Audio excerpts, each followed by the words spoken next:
Con eso yo te invito a que abras la palabra de Dios en la segunda epístola a los Corintios, capítulo 10. Vamos a estar leyendo en unos minutos los versículos del 1 al 6. Esta es la carta que me he estado cubriendo por varios meses ahora. Y para aquellos que no han estado con nosotros, pero aún aquellos que nos han seguido domingo tras domingo, yo quisiera a manera de introducción decir, no sé, quizá lo dije en algún momento también, esta carta se puede dividir en 3 secciones, 3 partes si usted quiere. Hay diferentes maneras como una carta puede ser estructurada, pero por el día de hoy esto es como lo estamos presentando. Hay una primera parte que comprende los primeros 7 capítulos, donde el apóstol Pablo hace una defensa de su ministerio, pero lo hace en un tono pastoral, en un tono conciliatorio, donde en un momento dado incluso él le dice a los corintios, ábreme tu corazón. Él está apelando bondadosamente al hecho de que ellos puedan darle lugar en el corazón, en su corazón, como parte de la reconciliación, y él lo hace de manera pastoral porque finalmente ellos se reconciliaron. Luego nosotros pasamos a los capítulos 8 y 9 que terminamos de cubrir la semana anterior, donde por 5 mensajes estuvimos hablando acerca de cómo Dios quiere que nosotros seamos generosos, como una manera de reflejar la generosidad de su carácter. Estuvimos hablando muchas cosas durante esas semanas acerca de cómo es la mejor manera, no solamente de dar, sino reflejar lo que Dios es y mostrar nuestra gratitud por lo que Dios nos ha entregado en Cristo Jesús, con todas sus implicaciones.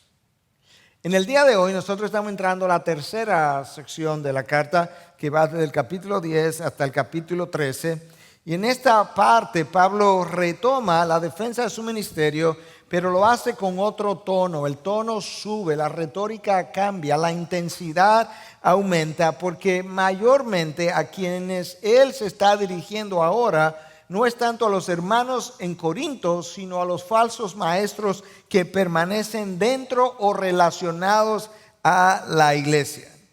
Y por tanto Pablo emprende esta defensa con un tono un poco más enérgico, como veremos en las semanas subsiguientes, pero él no está tan preocupado por su persona, por su reputación. Ya él ha revelado que lo que los hombres piensen de él lo tiene sin cuidado, que en realidad ni él mismo se juzga, porque al final hay que esperar el último día cuando Dios saque todas las motivaciones al aire, las revise, las inspecciones, para que cada cual sea recompensado de acuerdo a la validez de su obra y de sus motivaciones. Eso no es lo que, la opinión de los hombres no es lo que está en la mente del apóstol Pablo.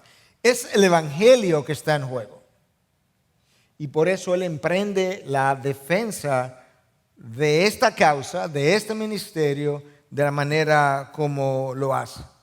Y Pablo nos revela que nosotros estamos involucrados en una guerra espiritual, en una contienda, y de ahí que yo he titulado mi mensaje, Las armas de nuestra contienda.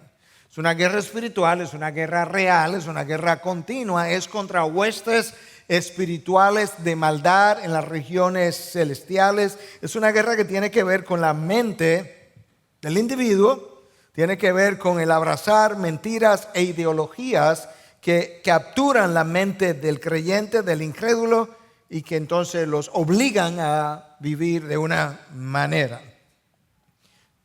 Si tú prestas atención a la historia del jardín del Edén, donde Satanás se hizo presente, tú descubrirás que ni aún ahí la lucha fue una lucha de poder. Jamás ha sido una lucha de poder. Ha sido una lucha por la verdad.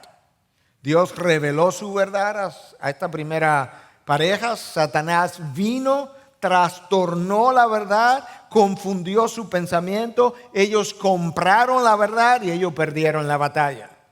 Es increíble que Dios nos regala la verdad. El mundo y Satanás nos vende la mentira y nosotros preferimos comprar que aceptar lo regalado. Preferimos comprar la mentira que aceptar lo regalado. Si esa historia no te convence, déjame decirte que cuando tú avanzas rápidamente al Nuevo Testamento y llega la carta a los Romanos, En el capítulo 1, del versículo 18 al versículo 32, tú encuentras la lista más larga de violencias e inmoralidades que tú puedas imaginar. Dios revela en el mismo texto cuál es la causa de todo eso que está descrito ahí. Si tú lees a Romanos 1, del 18 en adelante, y específicamente del 22 en adelante, tú vas a descubrir una larga lista pecaminosa de actos que el hombre ha cometido a lo largo de toda la historia. Dios dice eso tiene una sola causa, y está ahí en el versículo 25. Cambiaron la verdad de Dios por la mentira. Esa es la batalla, es la lucha por la verdad. Y Cristo vino y dice, yo soy el camino, la verdad y la vida, porque no tienes la verdad una vez no me tienes a mí. Y si tú avanzas del Antiguo Testamento, del jardín del Edén, avanzas al Evangelio, a los Evangelios, tú te encuentras a Jesús en el desierto enfrascado cuerpo a cuerpo con Satanás, por así decirlo, de tú a tú. Y lo que Satanás hace una vez más, él no se involucra en una lucha de poder porque esa nunca ha sido la batalla. Satanás se enfrasca con Cristo mismo en una lucha por la verdad y trata de venderle a Cristo mentiras relacionadas a adorarlo a Él. Mentiras relacionadas a el hecho de que Cristo podía convertir las piedras en pan, que Él podía lanzarse de las montañas y los ángeles le sustentarían. Y en cada uno de esos casos Jesús no reprende la mentira, Jesús simplemente cita la verdad. Escrito está, escrito está, escrito está. En otras palabras, ahora nosotros sabemos cómo derrotar la mentira. Es recordando, proclamando, abrazando, viviendo la verdad que nos ha sido revelada. Lamentablemente, una vez más, la iglesia ha sido confundida en los últimos 20, 25, 30 años por Satanás, y él le ha hecho creer que la lucha es por el poder, y de ahí el gran interés en reprensión de demonios. Y la iglesia que ha estado haciendo eso no conoce la verdad de Dios. Ha crecido ignorante de la verdad de Dios, de su revelación. No conoce su verdad. Una vez más, yo quiero afirmar que la guerra espiritual es real, es continua. Es contra huestes espirituales de maldad en las regiones celestiales. Yo no quiero negar nada de eso. Lo que sí quiero afirmar es que la iglesia no ha estado luchando esa batalla como Dios lo ha revelado. Y lo que Pablo hace en el contexto de lo que él está viviendo, en el contexto de este conflicto entre hermanos y él, que en un momento dado estuvieron irreconciliados, y luego falsos maestros y él, es recordarnos que aunque esas cosas lucen así en la superficie, la irreconciliación con los hermanos, los ataques a los falsos maestros, que estas cosas tienen otras dimensiones mucho más allá de lo que nuestros ojos pueden percibir, de tal forma que una vez más yo puedo decir, nada es tan simple como parece. Pablo es amoroso, es tierno y es paciente con los hermanos de la iglesia de Corinto. Él lo es.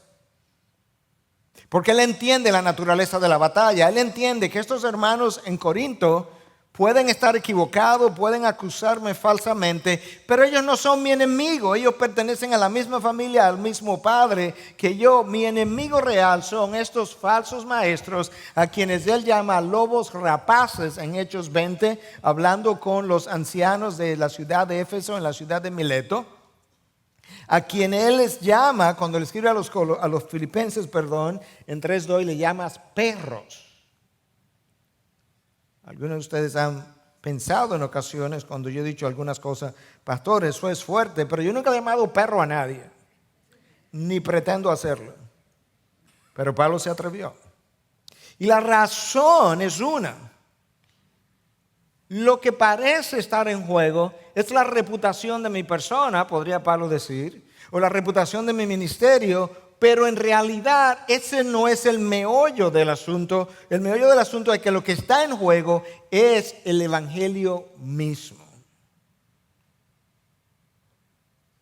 Porque la persona que Dios estaba usando en el primer siglo para expandir el evangelio es justamente la persona que está siendo maltratada, acusada, la reputación pisoteada. La mejor forma de parar la expansión de la verdad de Jesucristo es desacreditando al heraldo, a la atalaya de dicho mensaje. En el texto que vamos a leer, esto es lo que vamos a ver, dice este autor. Pablo defiende su autoridad, explica el significado teológico de su debilidad, lo que ellos llamaban debilidad en Pablo, y advierte acerca de su poder y de su voluntad de disciplinar a los desobedientes de una manera vigorosa cuando Él vaya hasta ellos. Padre, nosotros te alabamos. Nosotros te bendecimos, nosotros te damos gracias por tu palabra, nosotros te damos gracias por lo que revela, lo que nos enseña, por su poder. Padre, si ciertamente la lucha es por la verdad, si ciertamente el campo de batalla es la mente, aún en esta hora, el enemigo está presto a librar una batalla en la mente de algunos de los que escuchan. Yo te pido, oh Dios, que tú te levantes e impidas dicha lucha para que tu verdad pueda ser aquilatada por lo que verdaderamente es.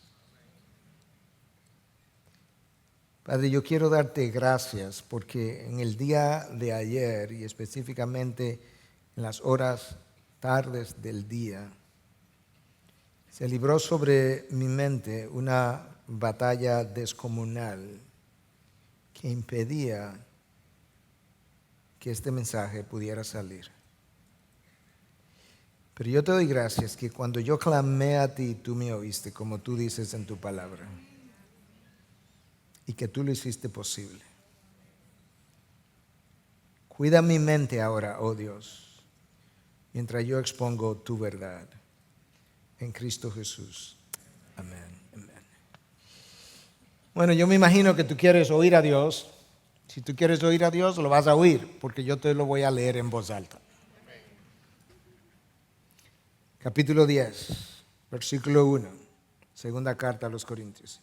Y yo mismo, Pablo, os ruego por la mansedumbre y la benignidad de Cristo, yo que soy humilde cuando estoy delante de vosotros, eso dicen ellos, pero osado para con vosotros cuando estoy ausente. Ruego pues que cuando esté presente no tenga que ser osado con la confianza con que me propongo proceder resueltamente contra algunos que nos consideran como si anduviéramos según la carne. Pues aunque andamos en la carne, no luchamos según la carne. Porque las armas de nuestra contienda no son carnales, sino poderosas en Dios para la destrucción de fortalezas, destruyendo especulaciones y todo razonamiento altivo que se levanta contra el conocimiento de Dios y poniendo todo pensamiento en cautiverio a la obediencia de Cristo. Y estando preparados para castigar toda desobediencia cuando vuestra obediencia sea completa. Tú puedes ver desde el inicio cuán personal esta carta es. Pablo se había dirigido a ellos en esta misma carta, en capítulos anteriores, y había usado el pronombre nosotros, quizá incluyendo ahí a un Tito, a un Timoteo, a sus compañeros de ministerio, pero ahora él dice yo mismo. El ataque es contra mi persona. Yo estoy dispuesto a abrazar esto que me toca hacer. Y la manera como el versículo está escrito nos deja ver cuál parecería ser una de las acusaciones contra Pablo. Y al mismo tiempo nos va a dejar ver qué es lo que hace que Pablo estuviera respondiendo de la manera como lo estuvo haciendo. Escucha el versículo primero. Yo, que soy humilde cuando estoy delante de vosotros, pero osado para con vosotros cuando estoy ausente. Ese es mi primer punto de enseñanza, la acusación contra Pablo. Escucha cómo la Nueva Traducción Viviente lo tiene. Me doy cuenta, dice Pablo, de que piensan que soy tímido en persona y valiente solo cuando escribo desde lejos. Me he percatado que ustedes piensan que yo soy un cobarde, un flojo, un doble cara, un de doble ánimo. Que yo hablo duro por carta, pero cuando vienes aquí, realmente tú no eres como suenan tus cartas. En realidad, tú eres un hombre intimidado, un hombre temeroso, porque ellos habían observado cómo Pablo había sido entre ellos, como una madre cría a sus hijos, dice Pablo.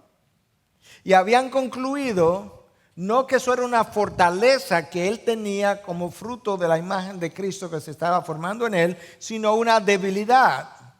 Y sin embargo, Pablo en el mismo versículo nos deja ver por qué él es como es, por qué muchas veces él escribe como escribe, porque aún en esta parte dura, confrontadora de la carta, escucha cómo él escribe: os ruego por la mansedumbre y la benignidad de Cristo. A la hora de escribir esta carta, yo me estoy acordando del carácter de Cristo. A la hora de vivir mi vida, yo me estoy acordando del carácter de Cristo. Yo sé lo que debo imitar. Yo sé que yo no debo ser incongruente ni en carta ni en persona con el carácter de Cristo. Eso negaría el Evangelio. Si yo he abrazado el Evangelio, vivo el Evangelio, eso implica que yo debo entonces mostrar el Evangelio a la hora que yo me relaciono con otros, ya sea en cartas, ya sea en persona. Pablo es un individuo congruente con lo que ha creído, y ahí hay una aplicación inmediata para todos nosotros. No vale cuánto yo proclame el Evangelio, cuánto yo defina el Evangelio, cuánto yo diga que yo conozco el Evangelio, sino vivo el Evangelio, yo niego el Evangelio que proclamo. Y el apóstol Pablo está diciendo: por la mansedumbre de Cristo, por la benignidad de Cristo. Por eso es que yo apelo a ti pensando en el carácter de Cristo. Eso es lo que Pablo está diciendo. Lamentablemente, si alguien está prejuiciado como estaban estos falsos maestros, o quiere dañar la reputación de alguien, tú puedes tomar lo mejor de esa persona contra quien tú estás prejuiciado y hacerlo lucir como lo peor. De tal forma que esta benignidad que Pablo había exhibido, eso es flojera, eso es debilidad. Pablo no es lo que él dice, lo que él parece ser en sus cartas. En buen dominicano, tú lees la carta, eso es buchipluma nada más. O eso es más bien un perro que ladra pero que no muerde. Pablo está diciendo: no, hermanos. Es que ustedes no, es que ustedes tienen otras armas, ustedes tienen otro entendimiento. Y en esta carta tú puedes ver y pudiéramos pensar en aplicaciones para nosotros, de que ciertamente es así. Tú puedes mostrar mansedumbre para con otros y ese otro pensar que tu mansedumbre es una falsa piedad. Porque hay especulaciones en nuestra mente, de las cuales vamos a hablar más adelante, que forman parte de esa forma de vivir. Y yo quiero aprovechar esta porción, este texto, para recordarnos algo, porque yo creo que Pablo lo hace en esta carta. Y es recordar que cuando tu hermano en Cristo es quien se constituye en tu adversario, que recuerde que todavía él no es tu enemigo, y que en ese momento la mejor forma de librar tu batalla es quedándote callado, porque hay una dimensión mucho mayor que tiene que ver con el Evangelio, que tiene que ver con exhibir el carácter de Cristo, que tiene que ver con obediencia, de desear bien y hacer el bien y pagar con bien aquello que es el mal. Pero cuando de falsos maestros se trata, que pisotean el Evangelio, que negocian el Evangelio, que desvirtúan el Evangelio, hay evidencia bíblica para tratar eso con toda severidad. Capítulo 1 al 7, Pablo está defendiendo su ministerio muy pastoralmente, muy conciliatoriamente. Versículo 10 al 14, Pablo asume una defensa mucho más enérgica, con un tono diferente, con una retórica diferente. y lo vamos a estar viendo en las próximas semanas. Entonces tú puedes ver primero la acusación contra Pablo, por lo menos en este texto. Pablo es un doble cara, Pablo es un cobarde, él es un bravucón en las cartas, él es un flojo, un débil en persona. Pablo dice no. Versículo 2. Ruego, pues, otra vez está la palabra parakaleo. Es una palabra muy paulina, repetitiva a lo largo de sus cartas múltiples veces. Ruego, pues, que cuando esté presente no tenga que ser osado con la confianza con que me propongo proceder resueltamente contra algunos que nos consideran como si anduviéramos según la carne.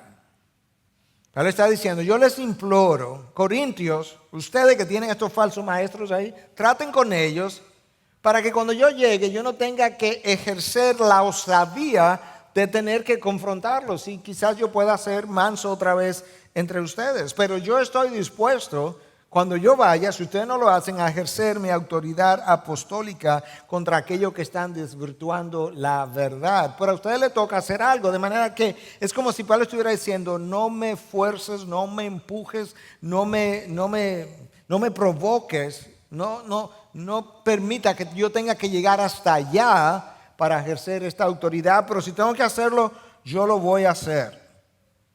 Contra algunos, no son muchos, quizás no eran la mayoría, algunos él los llama, que nos consideran como si anduviéramos según la carne. ¿Qué es lo que Pablo está diciendo? Bueno, ustedes tienen algunos ahí que están en la carne, no tienen salvación, están en la carne, me acusan, y como ellos piensan que nosotros andamos según la carne también, ellos están esperando defensas como la carne lo hace, y como yo no lo estoy haciendo, ellos están concluyendo que yo soy un débil, un flojo. Porque en el mundo grecorromano en el que Pablo se movía, la manera como tú librabas tus batallas, la manera como tú mostrabas superioridad, era con una gran oratoria, una presencia impresionante como la tuvo un Saúl, y el mismo profeta Samuel en un momento dado pensó cuando vio a Saúl tan grande y tan buen mozo, dice el texto, como que él era la elección de Dios y no David, con una personalidad impositiva. Esas eran las maneras, y Pablo no tenía nada de eso, ni quería nada de eso, y le dijo que no quería nada que ver con esa forma del mundo de ser y de hablar y de expresarse y de mostrarse. Escucha lo que le dice a los Corintios en su primera carta, en el capítulo 2, versículo 4. Y ni mi mensaje ni mi predicación fueron con palabras persuasivas de sabiduría. Yo no estoy tratando de persuadirte vía una gran oratoria, la persuasión la tiene el poder del Espíritu, sino con demostración del Espíritu y de poder, Él es el que tiene que convencerte, para que vuestra fe, escucha por qué, no descanse en la sabiduría de los hombres, sino en el poder de Dios. En este mundo grecorromano del primer siglo en el que Pablo vivió, el orador se consideraba en la oratoria, en el mensaje, en lo que yo estoy haciendo ahora, que habían cinco elementos. La atención, cómo capturar la atención desde el principio. Hoy en día se habla de lo mismo. La comprensión, el convencimiento, el retener y la acción. Para el mundo, el énfasis en esos cinco elementos estaba en el convencimiento. Tienes que cuidar tu oratoria, tienes que cuidar tu entrada, tu introducción, tu salida, porque la meta es convencer. Cuando tú lees la carta de Pablo, ese no es el énfasis. El énfasis Pablo lo tenía en el punto número 2, comprensión. Un mensaje llano, un mensaje claro, un mensaje que todo el mundo lo pueda entender, hasta el punto que él lo resumió en esto: Cristo y este crucificado. Ese es mi mensaje, Corintios. Y ahora, esta gente que está luchando con Pablo, atacando a Pablo, que no oye esa oratoria, que no ve esa presentación impresionante, lo está tildando de débil. Y Pablo le había dejado saber ya en la primera carta, en el capítulo 2, versículo 1 ahora, le dice: cuando fui a vosotros, hermanos, proclamándoos el testimonio de Dios, No fui con superioridad de palabra o de sabiduría. Yo se lo dije desde que yo llegué. Cuando fui a vosotros, yo les dije que yo no venía con superioridad de palabras. Yo tengo la preparación académica. Yo hablo hebreo, yo estudié hebreo, yo fui parte probablemente del Sanedrín, yo fui fariseo de fariseo. Pues nada me propuse saber entre vosotros excepto Cristo y este crucificado. Este es el mismo Pablo que ahora se está comportando entre ellos con humildad y con mansedumbre, pero que es acusado de ser tímido y flojo en su comportamiento. Y Pablo dice, ¿sabes qué? Yo, si tengo que hacerlo, yo estoy dispuesto a tratar osadamente con algunos que creen que nosotros andamos según la carne. Y Pablo dice, él extiende ahora, ¿verdad?, la defensa. Vimos la acusación, estamos viendo ahora la defensa como segundo punto de enseñanza. Pues aunque andamos en la carne, no luchamos según la carne. Que andamos en la carne, claro, yo soy un ser humano, yo vivo, yo camino, pero nosotros no luchamos según la carne. Vivimos de una manera en la carne, pues estamos de este lado de la eternidad, luchamos de otra manera. Y eso es lo que ellos necesitaban entender. Escucha el comentario de John MacArthur en este texto acerca de estas armas con las que Pablo luchaba no según la carne. Las armas en el arsenal de Pablo no eran aquellas relacionadas al ingenio humano, ideología humana o metodología humana. La razón humana, sabiduría, planes, estrategias, organizaciones, habilidades, elocuencia, mercadología, apariencia religiosa, especulación filosófica o psicológica, pragmatismo o misticismo son todas armas inefectivas contra las fuerzas del reino de las tinieblas. Todas. Ninguna funciona, ninguna tiene poder. Puede tener algo de efecto en el mundo, pero en el reino de los cielos, contra el reino de las tinieblas, no tienen poder porque esas son las armas de ellos. Todo eso que yo acabo de leer no puede ser efectivo contra las fuerzas de las tinieblas porque esas armas le pertenecen a ellos y al hombre caído. Nuestras armas son distintas. Y Pablo está diciendo, oye, danos a entender, cuando nosotros luchamos según la carne, si tú lees el resto de todo lo que él tiene que decir en esta carta y en otros, esto es lo que nosotros hacemos. Cuando luchamos según la carne, nosotros nos defendemos orgullosamente. Nosotros herimos. Nosotros ofendemos. Y luego justificamos la ofensa. Pablo dice, nosotros no somos así. O sea, no es la manera como yo libro batallas. Nosotros magnificamos los hechos. Nosotros distorsionamos la verdad. Nosotros experimentamos celos cuando tenemos temor de perder algo que puede ser posición, autoridad, respeto, título.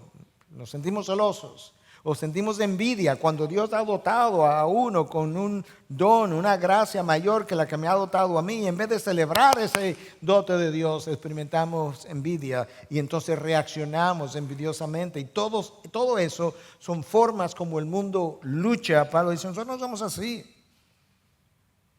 Todo eso es parte de lo que es la lucha en la carne, por la carne, que malinterpreta la realidad continuamente.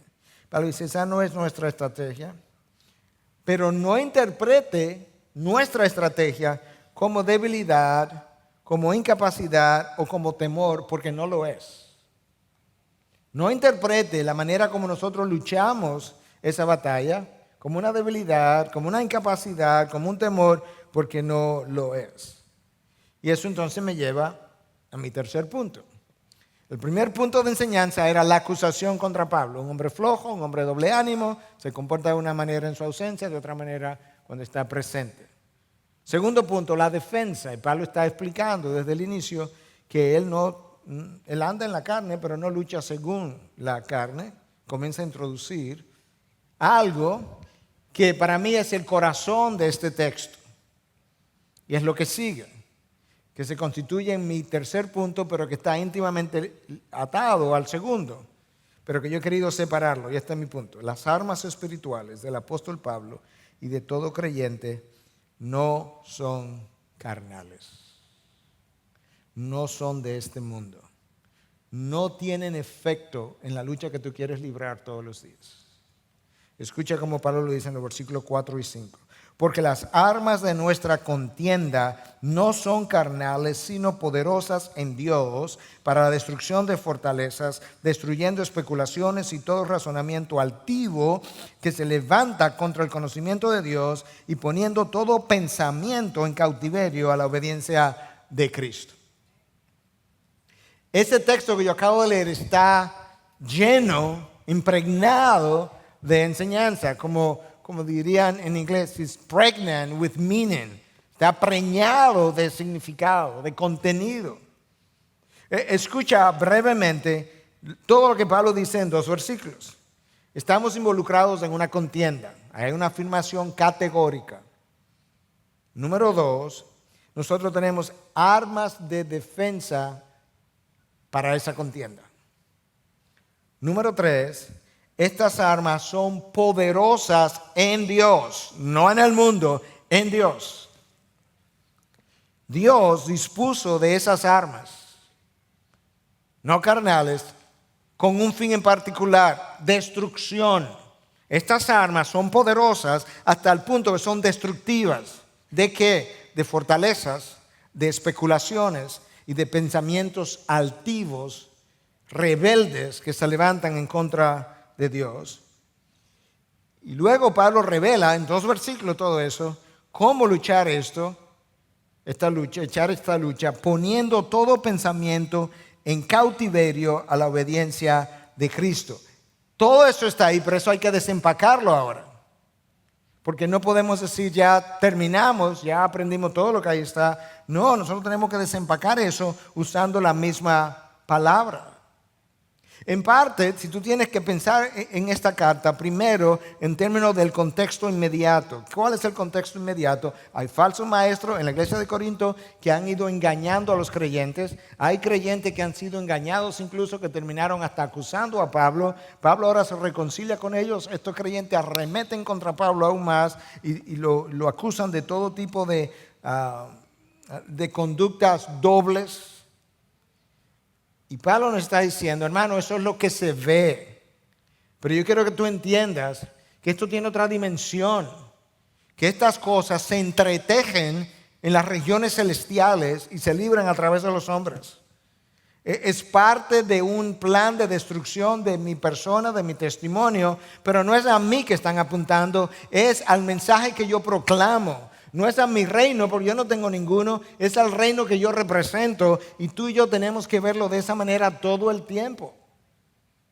Cuando te divides con tu hermano en la fe, cuando te divides o permaneces irreconciliado con otros, cuando atacas a tu hermano por quien Cristo derramó sangre, eso luce en la superficie como un conflicto personal. No lo es. Nada es tan simple como parece. Esto tiene una dimensión espiritual que está relacionada a la fe que ustedes dos, si son hermanos, profesan. Está relacionada a la causa en la que ustedes están involucrados. Están relacionados al Dios al que ustedes sirven. Y la permanencia de esa irreconciliación, como se produjo inicialmente entre los Corintios y Pablo, lo único que hace es dañar el nombre de Cristo. Nada más. Y esa es la intención. Y la forma de hacerlo en este primer siglo, en este contexto, fue desacreditando al heraldo del Evangelio. Y en este contexto de nuevo, Pablo nos está ayudando a entender que palabras humanas, acusaciones humanas, decisiones humanas pueden ser humanas, pero tienen connotaciones espirituales de mucho más envergadura. Y Pablo de diferente manera nos deja ver mi predicación del Evangelio, la forma como vivo el Evangelio, mis oraciones continuas, el pagar bien por mal, el dolerme de los pecadores aun cuando esos son los que están acusándome, son mis armas más poderosas. Son mis armas poderosas en Dios, que al fin de la carrera terminan destruyendo fortalezas, especulaciones y pensamientos rebeldes que se levantan contra el conocimiento de Dios en personas como estos falsos maestros que afirman a Dios y con los mismos labios niegan lo que profesan y afirman acerca de ese Dios, aún por la manera como ellos luchan.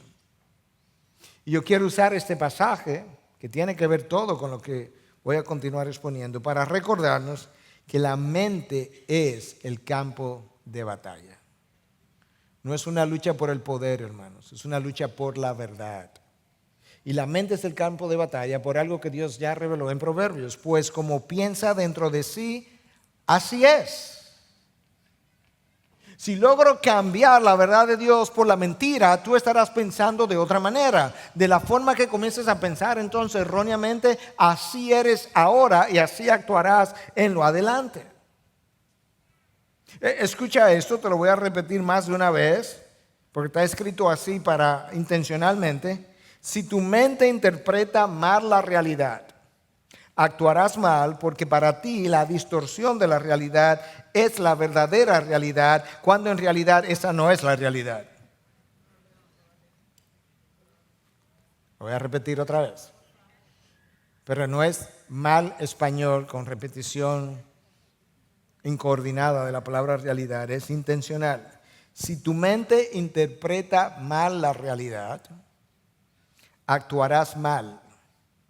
Porque para ti la distorsión de la realidad es la verdadera realidad, cuando en realidad esa no es la realidad. Eso es lo que Satanás hace. Lo único que Satanás quiere hacer es distorsionarte la realidad. De ahí en adelante, él va sobre ruedas. Distorsionada la realidad, tú vas a actuar conforme a una mentira que tú has percibido, pero que no es. Y por tanto, él no tiene que luchar más. Ya él ganó.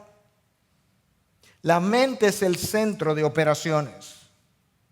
Por eso Pablo dice, no os conformáis a las corrientes de este mundo.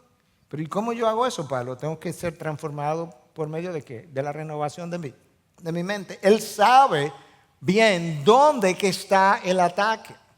La mente es el centro de operaciones de nuestro pensamiento. La mente dirige nuestro pensamiento, dirige nuestras motivaciones, nuestras emociones, nuestras decisiones, nuestras acciones.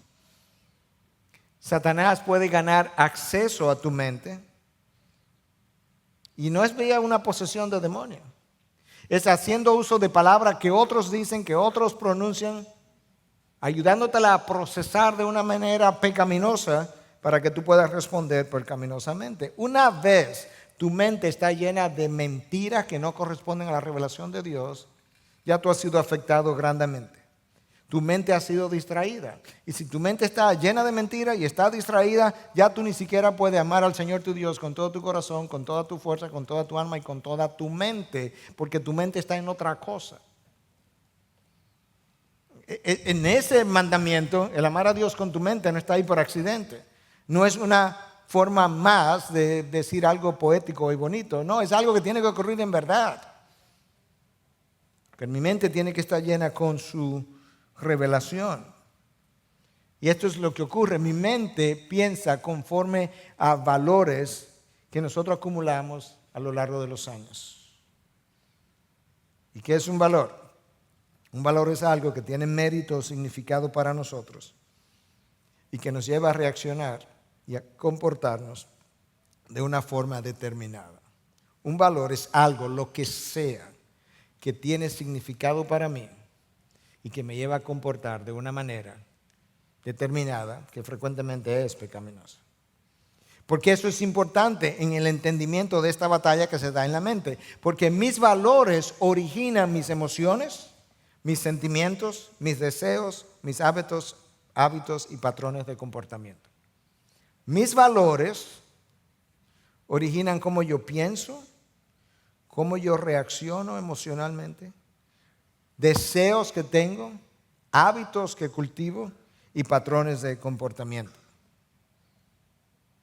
Y lo peor aún es que, como decía Francis Schaeffer, nosotros vamos recogiendo nuestros valores, acumulando nuestros valores como gérmenes o microbios por las calles de la vida. En otras palabras, los valores a mí se me pegan. Yo los absorbo y ni cuenta me doy. Es como cuando tú entras a una iglesia como esta, vamos a decir, y 3 días después tú tienes gripe y dices, oye, alguien en la iglesia lo oí estornudando y estaba cerca y, oye, hoy tengo gripe. Seguro fue esa persona que no debió haber venido a la iglesia, piensas tú a veces. Pero ¿cómo te llegó a ti? No, caminando por las calles de la vida. Los valores son exactamente así. Y los valores tienen fuentes. Y esas fuentes, te voy a mencionar algunas. Son mi familia. Quizás la mayoría de mis valores vienen de cómo fui criado en el núcleo familiar y en mi cultura. La educación secular y cristiana que recibo. Universidad, colegio, escuelas. Amigos, cultura, libros que leo, medios de comunicación, música, arte, drama, películas, novelas, para los que ven novelas, llenas de mentiras, intrigas y todo, llena de antivalores que corrompen el nombre de Cristo. Esta es mi opinión privada, si tú quieres mi opinión pública, o al revés, mi opinión pública, quieres mi opinión privada. Lamentablemente nosotros copiamos nuestros valores de nuestros ídolos, de aquellas personas que admiramos. Y el viejo hombre acumula valores según la carne. Y los valores determinan cómo yo juzgo, cómo yo mido, cómo yo actúo, cómo yo pienso, cómo yo reacciono, cómo yo vivo. Y cambiar mis valores, hermano, eso es difícil. Porque para yo cambiar mis valores, si me propongo hacer eso, yo tengo que decir, wow, yo tengo 58 años y yo estaba errado por 58 años. No, yo mejor justifico mis valores, distorsiono la verdad y te vendo la idea de que yo nunca he estado errado. Eso es como nosotros actuamos. Pero ¿qué ocurre? Que cuando esos valores errados están en mi mente por un tiempo, ellos forman fortalezas. Ahora estamos llegando. Esas fortalezas, o una fortaleza, es un patrón de conducta. Es un patrón de conducta pecaminosa que controla al creyente y le impide vivir en libertad. Eso es lo que es una fortaleza. Está relacionada a pensamientos, especulaciones y pensamientos altivos. Esto no es una posesión demoníaca. Esto es un patrón de pensamiento que me ha arrastrado de una manera por años, no me ha permitido vivir en libertad y yo tampoco he podido salir de él. A eso llamamos fortaleza. Y esa fortaleza vive especulando en mi mente, me hace especular en mi mente y me hace reaccionar. Los falsos maestros y aún los creyentes en Corinto especularon acerca de Pablo, de sus motivaciones para hacer ministerio, en este caso de su pobre oratoria o su pobre presentación, de las metas que perseguía, y se levantaron en contra del apóstol Pablo. Y entonces esas fortalezas dan lugar a patrones de pensamientos que se arraigan en nosotros y que no hay manera que tú me puedas convencer de que estoy errado, porque ese pensamiento está tan profundamente arraigado, está montado sobre una fortaleza y terminan con pensamientos arrogantes, rebeldes en contra de Dios y de su revelación. Eso es lo que ha ocurrido con estos falsos maestros y con estos corintios que se han dejado engañar. Y él está insinuando, esta gente quiere que yo pelee con ellos, me defienda según la carne, pero no, porque las armas de nuestra contienda no son carnales, sino que son poderosas en Dios para la destrucción de fortaleza, destruyendo especulaciones, escucha, y todo razonamiento, es la mente que él está pensando, y todo razonamiento altivo que se levanta contra el conocimiento de Dios. Pero Satanás sabe cómo hacerlo, él tiene otras formas. Él tiene otras formas de poder ganar la batalla, de ganar acceso a mi mente. Él comienza a cambiar, influencia a la gente de la sociedad y comienza a producir una educación secular, como le estamos viendo en nuestros días, que niega que Dios haya creado al hombre, sino que el hombre vino del mono. Él comienza a influenciar gente que termina creando legislaciones contrarias a la legislación de Dios y que favorece cosas como el aborto, el matrimonio homosexual y cosas similares. O él se mueve en la mente de hombres pecaminosos que terminan creando una televisión, un internet, medios sociales, medios de comunicación, una radio que vende continuamente antivalores que se oponen al conocimiento de Cristo y que construyen luego en la mente de los que escuchan fortalezas. La mente es el campo de batalla de Satanás. Él ganó el acceso a la mente de Adán y Eva y ganó la batalla. Le cambió la verdad por una mentira, tal cual dice Romanos 1:25.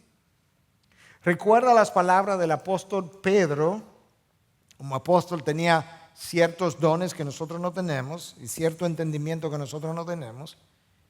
Recuerda las palabras del apóstol Pedro cuando Ananías y Zafira vendieron su terreno y vinieron y le dijeron: Pedro, aquí está todo el dinero, cuando no era verdad, todo el dinero que habían adquirido de la venta. Escucha cómo Pedro se dirige a Ananías. Ananías, ¿por qué ha llenado Satanás tu corazón para mentir al Espíritu Santo y quedarte con parte del precio del terreno? ¿Tú escuchaste? Pedro no simplemente le dice: Ananías, ¿y por qué mientes? No. ¿Por qué ha llenado Satanás? ¿Qué fue lo que hiciste que le dio acceso a Satanás, que llenó tu corazón de esta mentira? Tú no eras así. Tú fuiste a vender el terreno porque quería participar de la causa de Cristo. En el camino, Satanás te llenó de mentira. Eso es similar a cuando Pedro quiere impedir que Cristo llegue a Jerusalén. Cristo le dice: Pedro, apártate de mí, igual por un discernimiento especial. Satanás, apártate de mí, porque tú no tienes en mente las cosas de los hombres, sino la cosa de Dios, sino las cosas de los hombres. Pedro estaba siendo usado por Satanás. Hermano, no te dejes usar. No te dejes usar, y mucho menos en contra de otro hermano, en contra de la misma causa de Cristo. No lo permitas. Es parte de la batalla, es parte de la estrategia que tienes que usar, que tienes que estar alerta, que tienes que estar pendiente. No te preste para ser usado. Mira cómo la palabra habla de lo que Satanás ha sido capaz de hacer en la segunda carta a los Corintios en 4:4, en los cuales el Dios de este mundo, ese Satanás, ha cegado el entendimiento de los incrédulos, para que no vean el resplandor del evangelio de la gloria de Cristo, que es la imagen de Dios. ¿Cómo tú piensas que Satanás ciega el entendimiento de los incrédulos? Tú no piensas que cada incrédulo está poseído por un demonio, como enseñan algunos, que todo el mundo tiene demonios. Yo creo que es más fácil que esa gente tenga demonios que todo el mundo tenga demonios.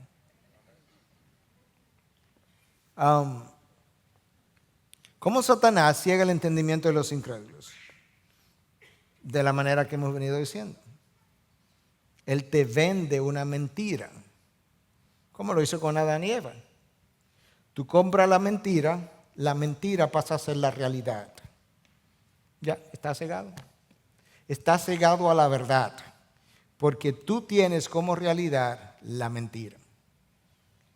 Y como parte de toda esta estrategia, él y sus secuaces han creado falsas religiones, falsas filosofías, falsas doctrinas, falsa sexualidad, falsos sistemas educativos, falsos sistemas de gobiernos y falsas identidades en todo tipo de cosas en el mundo. En vez de tener nuestra identidad arraigada en Cristo, nosotros tenemos nuestra identidad arraigada en lo que tenemos, en lo que poseemos, en el nombre, en la posición, en la compañía para la que trabajamos, en el puesto en que nos han colocado, en el título que me han dado, todo eso. Todo eso forma parte de la estrategia.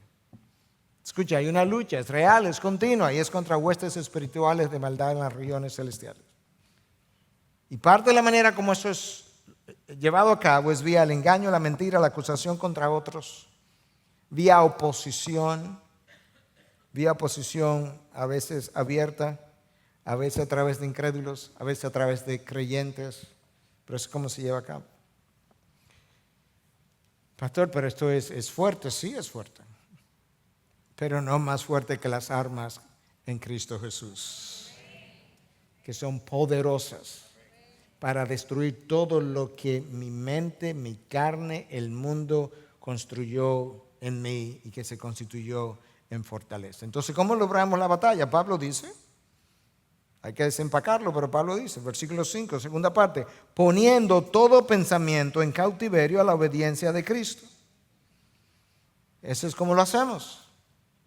Entonces, ¿cómo yo hago eso? ¿Cómo yo pongo todo pensamiento a la obediencia de Cristo? Bueno, la respuesta es más fácil, la práctica es más compleja por nuestra naturaleza pecadora y por la manera como nosotros preferimos tomar y hacer las cosas que nos convienen. Pero ¿cómo libró y ganó Cristo la batalla? Porque si Pablo me dice que tengo que poner todo pensamiento bajo cautiverio a Cristo, ¿cómo es que yo hago esa transferencia? De la manera como Cristo lo hizo. Satanás viene, conversa con Cristo, Cristo no lo reprende, Cristo le vende la primera mentira. Póstrate delante de mí si yo te voy a regalar todos los reinos de este mundo. Cristo compara eso con la verdad de Dios, se da cuenta que esas dos cosas no congenian y en vez de reprenderlo, abraza la verdad, confiesa la verdad, proclama la verdad y le dice, escrito está. Y le cita la palabra. Satanás viene, le vende, trata de venderle, le pone a precio de ganga, tienes hambre, tienes poder, tú tienes privilegio, tú eres el Hijo de Dios, allá hay piedra, tú lo puedes convertir en pan, te la puedes comer, Cristo lo escucha, toma la palabra, compara lo que Satanás acaba de decir con lo que Dios había dicho en Deuteronomio, de que no solo de pan vive el hombre. Cristo dice, esta verdad es superior a esta mentira, entonces esta mentira tiene que ser sometida al cautiverio de la verdad. Escrito está, y le cita la palabra.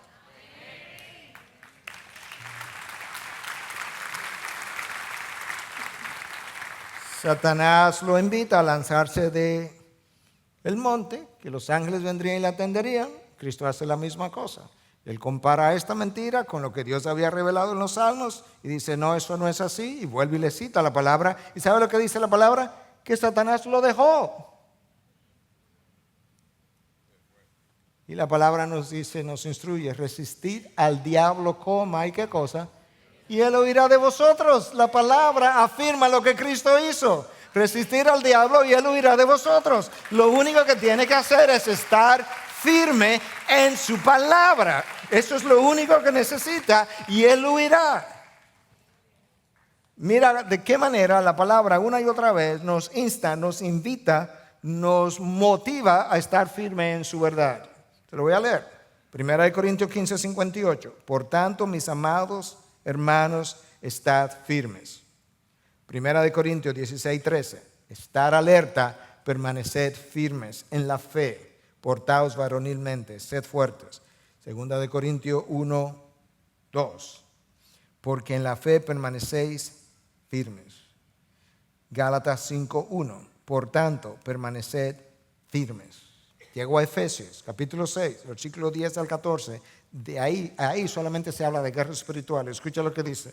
Efesios 6, 11. Para que podáis estar firmes. 6, 13. Estar firmes. 6, 14. Estar pues firmes. Filipenses 4:1, estad firmes en el Señor. Colosenses 4:12, para que estéis firmes. Segunda de Tesalonicenses 2:15, estad firmes y conservad las doctrinas. Primera de Pedro 5:9, para resistirle firmes en la fe.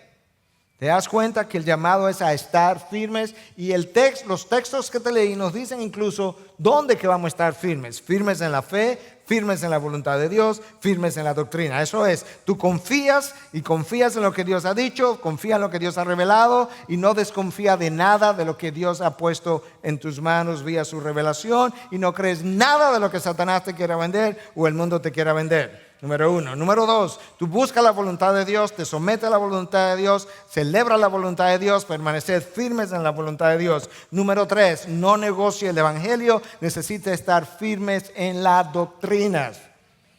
Esas son las armas de nuestra contienda, pero no son carnales.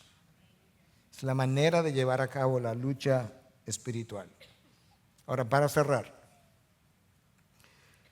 Pablo era un fanático de las metáforas, comparaciones. En inglés se llama word picture.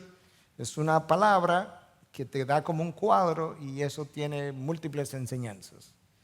Pablo dice, por ejemplo, yo he peleado la batalla. Tú inmediatamente te imaginas gente peleando cuerpo a cuerpo en el mundo grecorromano. Eso te dice muchísimo. Yo he peleado la batalla, gané.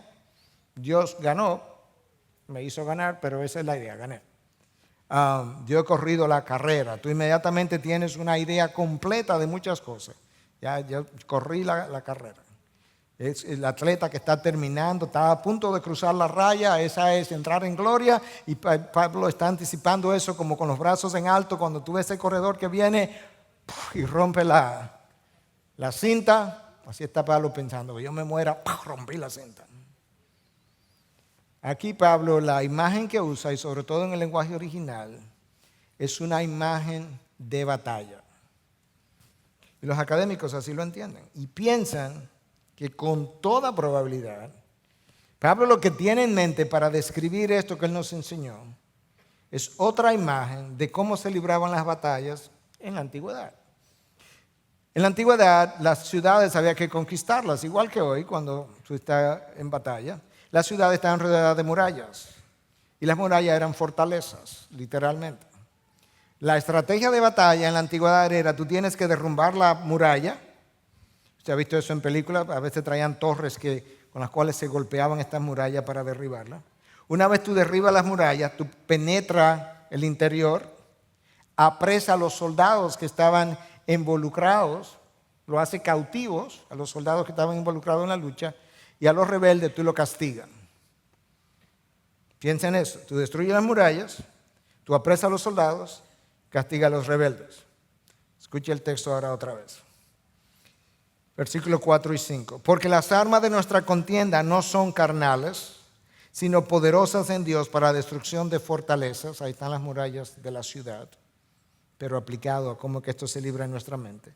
Destruyendo especulaciones y todo razonamiento altivo que se levanta contra el conocimiento de Dios y poniendo todo pensamiento en cautiverio a la obediencia de Cristo. Ahí están los soldados que estaban luchando en contra.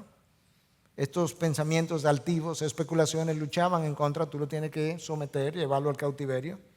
Y estando preparados, versículo 6, para castigar toda desobediencia, ahí está el castigo de los rebeldes, cuando vuestra obediencia sea completa. En ese versículo 6, Pablo, tú puedes volver a ver otra vez cómo Pablo separa a los falsos maestros de los creyentes. Le dice, yo estoy dispuesto a castigar toda desobediencia cuando vuestra obediencia sea completa. En otras palabras, Corintios, terminen de obedecer correctamente y nos encargamos luego de los falsos maestros. Yo estoy dispuesto a castigar la desobediencia, pero lo voy a hacer cuando los hijos de Dios obedezcan. Obedezcan ustedes primero. Y ahí tú puedes ver que ciertamente, probablemente los académicos o los que piensan así probablemente tienen razón. Pablo debe haber tenido, sobre todo como esto está expresado en el lenguaje original, esa figura de conquista de ciudades, de batallas, vía la derribación, destrucción de estas murallas, el poner a estos soldados en cautiverio y castigar a los rebeldes. Eso es lo que él dice.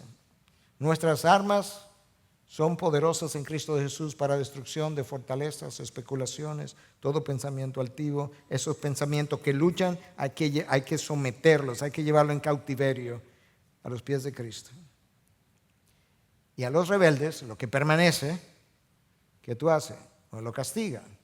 Bueno, él dice, estoy dispuesto a hacerlo, pero tienen que obedecer primero.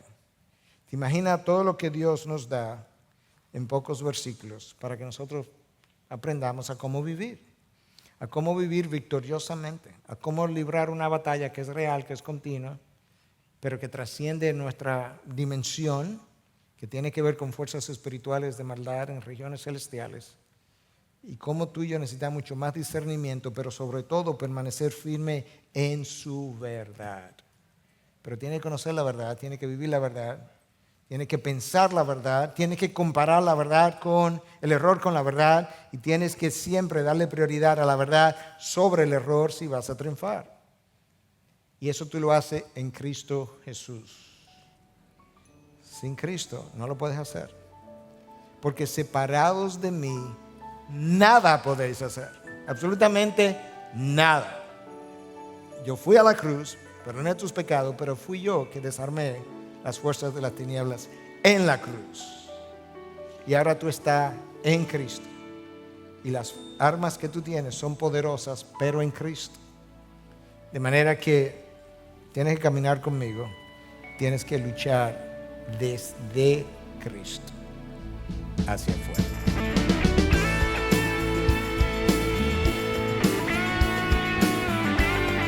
Esta es una producción que llega hasta ustedes gracias a los aportes de individuos y empresas comprometidos con la defensa de la fe.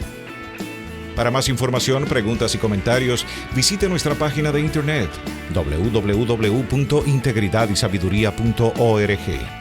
En esta página encontrará información sobre la producción de este y otros recursos que ponemos a su disposición, como también las formas en las que usted puede contribuir con la producción de programas como estos. Les invitamos nuevamente a visitar nuestra página de internet www.integridadysabiduría.org. Será hasta la próxima cuando nos reencontremos en su palabra.